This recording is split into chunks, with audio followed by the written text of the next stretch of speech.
What's going on, guys?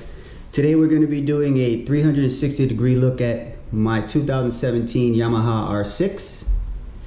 I'm pretty stoked about it. I've had the bike for about 2 months, ridden about 1,500 miles on it. I take her everywhere I go. So pretty soon I'll have to be shipping her.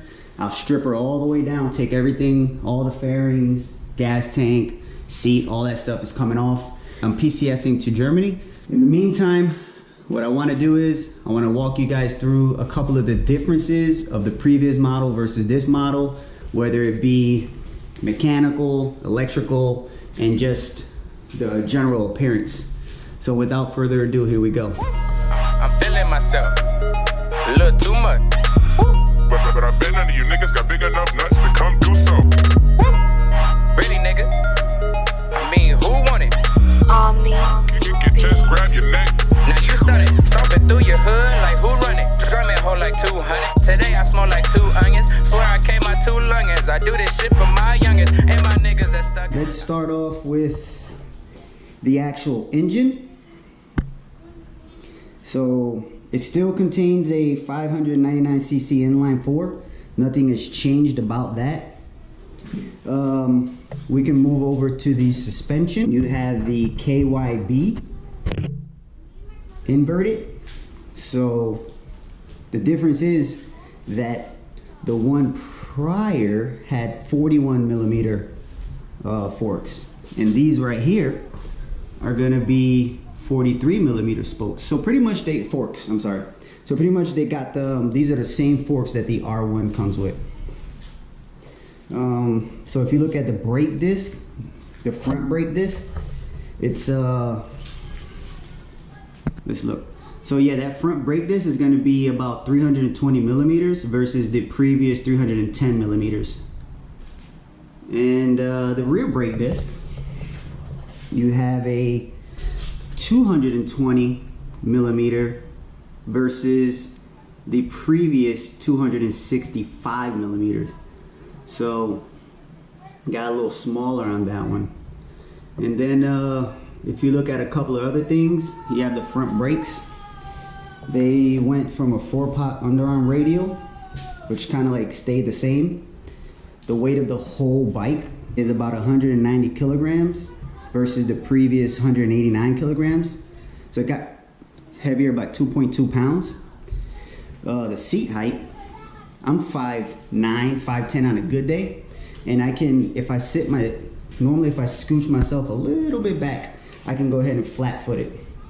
But if you look at it, the seat height is 850 millimeters and pretty much no change on that one. The biggest changes, what you're gonna see here, is gonna be the traction control right there.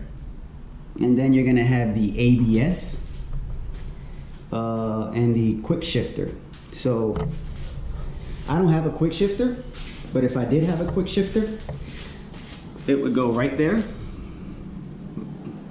The only thing about the quick shifter is that it only quick shifts up, not down. If you turn the bike on, you see the cluster right here. Has everything you need to know, you know what I mean? Has the ABS. Normally once you start riding it, the ABS will turn off. From what I read in the manual, if that ABS is on the whole time, there's something wrong. So you have a check engine light, oil light, temperature light, traction control light. You have the signal lights. You have the high beams, which I always keep those on. You have the neutral and gas light, and of course I say ABS light. So here you have the gear. So it tells me what gear I'm on. Before, in the previous models, from my understanding, it did not have that. If you'll notice, I have 1,579 miles. So traction control, you'll see it right there. So if I click 1, and you know, it keeps going, it has 6 different ones. I keep it on 3. I've never seen that light turn on. The higher the number, the more traction control you'll have. Then you have the modes right here. And if you see, I'll switch it over. Standard, which is pretty much wide open. You get all 599 cc's on that one. A mode is kind of like the sport mode, and B mode is the one I kind of ride on still, which kind of like tames that engine for like beginners like me. So that's pretty much the electrical portion on that part. So if you also look at the actual bike itself, hold on, let me turn this on. That whole front part has changed. Like, that thing is a beast. So if you look at if you look at the previous model, the 2016 version has that kind of like bumblebee look, and the models before 2003 to 2006, I would say 7, they have kind of like a bubble-eyed bumblebee look. But this one right here, just the only difference between this one and the 2015 R6 R1 is that these lights are kind of curved, and the R1 has them straight. But they have the turn signals right here, just like the R1. The whole front almost looks like the R1. The tank looks like the R1.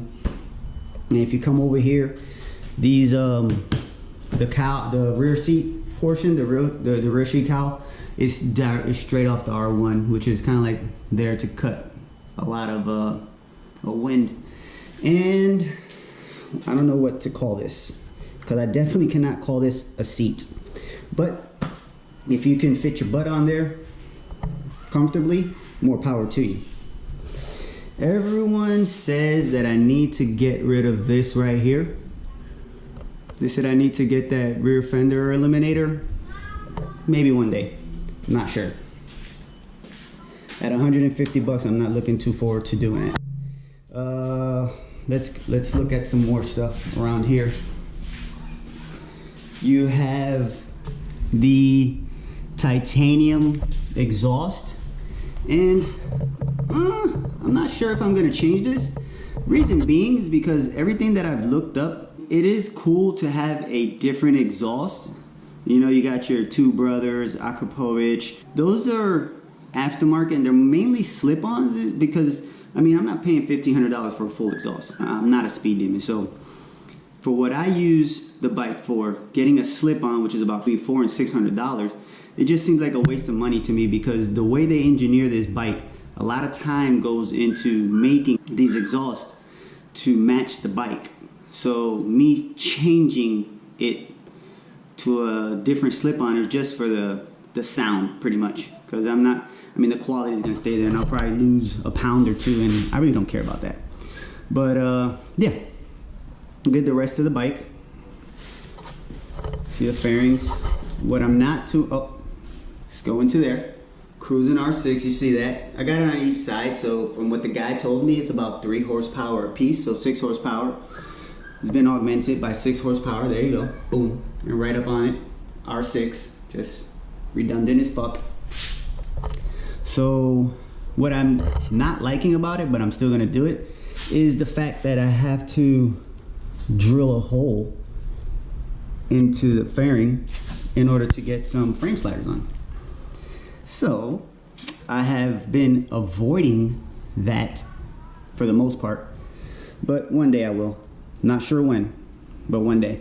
Another thing, a lot of guys, I would like to let you guys know right now, a good idea is to make this bike your own. What I mean is, for instance, this brake lever, it normally comes about this high.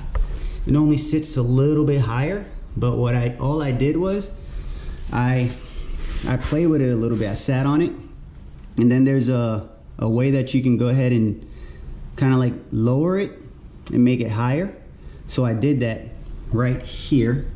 Take this bolt and this nut right here, and you loosen it, and then you play with this one as well, and then it'll pull it up and down. So it makes it a lot more comfortable ride for you. So, and I also did that with my clutch lever, same thing.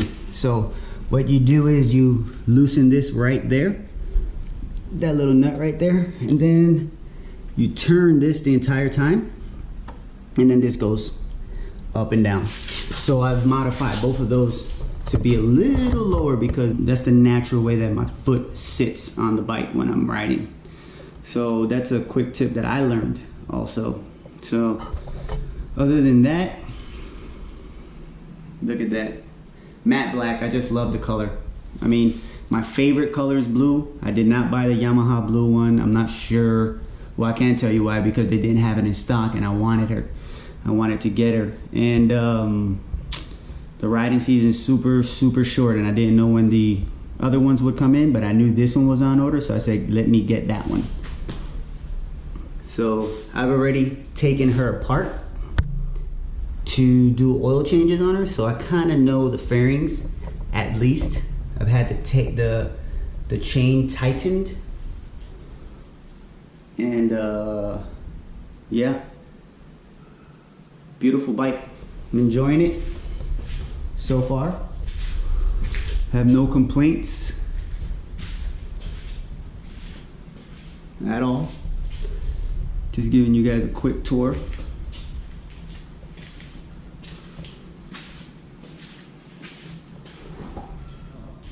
And my custom tank protector. You see the Cruising R6, Saeed the second, so that's my oldest son. Karina is my wife. Xavier, my second son. And of course I'm in the Army. So that was I'll put the link in the description below, because those guys are really good. So, and then you have my keychain, Yo Soy Boricua, of course, for those of you who didn't know. So that's it right there, guys. This is my 2017 Cruising R6. So like, comment, share, subscribe. Tell me if you guys have any pointers or anything like that. Put them in the comments below. If I forgot anything about the bike, put it in the comments below. If I said something wrong about the bike, put it in the comments below. I am not above constructive criticism. Anything helps out. I'm new to this YouTube stuff, so just let me know. All right? So as always, SOB, stay stressed, obsessed, and blessed with life. Cruising R6, out.